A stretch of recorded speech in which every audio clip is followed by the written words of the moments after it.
Donald Trump, the Republican presidential nominee in the U.S. elections, has been relentlessly complaining about media bias.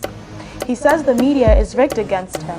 But while Trump only recently started kicking back against media bias, we in Africa have been at it for decades. We have seen it all. Western media has for so long cast Africa in the most negative light. The reason why some people think Africa is one vast jungle where everyone lives in mud houses is because of the warped imagery portrayed by Western media. They have called us corrupt, poor, underdeveloped, starved, diseased, dark, backward, and so much more. Are these true? Of course not. And they most definitely are not the sum total of who we are. Unarguably, the focus has disproportionately been on the doom and gloom of the continent, while the beauty is glossed over. To worsen the situation, big media adds ignorance to its bias. For instance, CNN has called Niger Nigeria. Fox News has described all of Africa as war-torn, which it is not. And Time magazine published an article titled Africa's Drinking Problem, when in fact, the article was predominantly about Kenya, a country in East Africa. You will know that the impact of the media is vastly entrenched when people who should know better, such as President Bill Clinton, tweeted the following in 2013. Just touched down in Africa.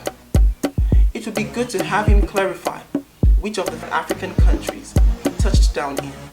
So when Trump cries foul that the media is dishonest and biased against him, we don't think he knows what that truly means. Many have asked Mr. Trump to quit whining and instead promote his message and thereby control the narrative. From the African experience, I assure you that this is a good piece of advice. The frustrations of many Africans is what drove us to create platforms which share fascinating stories that celebrate our colorful richness and diversity. This is where we as Africans are winning. When we ask you to take your eyes off our poverty, wars, and corruption, we offer you alternatives in vibrant cultures, emerging economies, exceptional entertainment, beautiful fashion, mesmerizing landscapes, and lots more. The point is, when we're given an opportunity to offer an alternative, we do not go ahead to fit the existing negative narrative.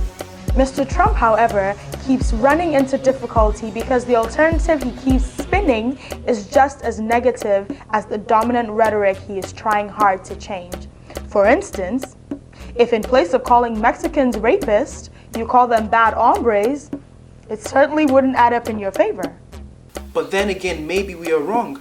Maybe Mr. Trump, unlike African countries, does not have an alternative significantly different from the one the media has been portraying of him all along. In all honesty, we think he has shown you his true self. He has shown us his true self.